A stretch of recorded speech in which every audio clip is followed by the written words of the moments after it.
What's up, YouTubers? PokeJediTrek's here. So, you may have seen my cooking video back in October from when I made pumpkin chocolate chip pancakes for Halloween. So now I'm going to show you how to make another form called peppermint pancakes for Christmas. Peppermint chocolate pancakes. Anyway, let's go over the ingredients. So to make peppermint chocolate pancakes, you're going to need some milk. You're going to need some flour and sugar. You're also going to need salt, some baking powder, vanilla extract, some ground cinnamon, and you're going to need some chocolate peppermint candy. I'm using M&Ms, so let's get started. Okay, so first things first, you're going to add all your dry ingredients. I added half a cup of flour, half a teaspoon of sugar, and one eighth of a teaspoon of ground cinnamon, a teaspoon of baking powder, and 1/8 a teaspoon of salt. You're going to mix them up. After you mix it all up, you need to add half a cup of milk. So I just added half a cup of milk, half a teaspoon of vanilla, and half a tablespoon of veggie oil, and half a tablespoon of water. Now I gotta mix this up, and I'll show you how it looks like after I mix it.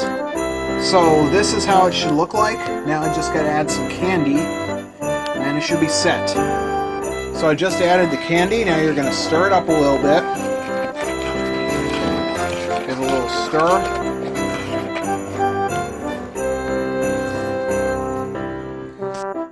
Next, you're going to preheat your griddle, and then you're going to spray it down lightly once it's preheated.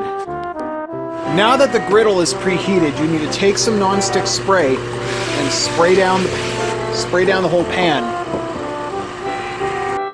And next, you're going to take half a cup of your mix and place it on the griddle, and you're going to let it cook until it starts drying up on the edges, then you flip it.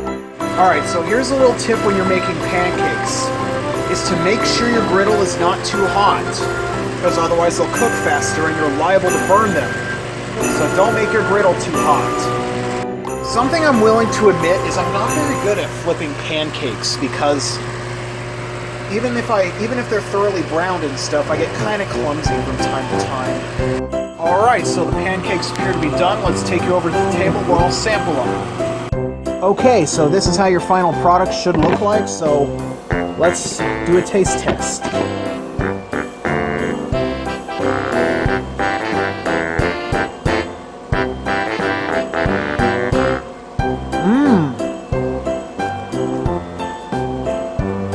These are really good pancakes. Gotta give myself praise. So that's how to make peppermint chocolate pancakes.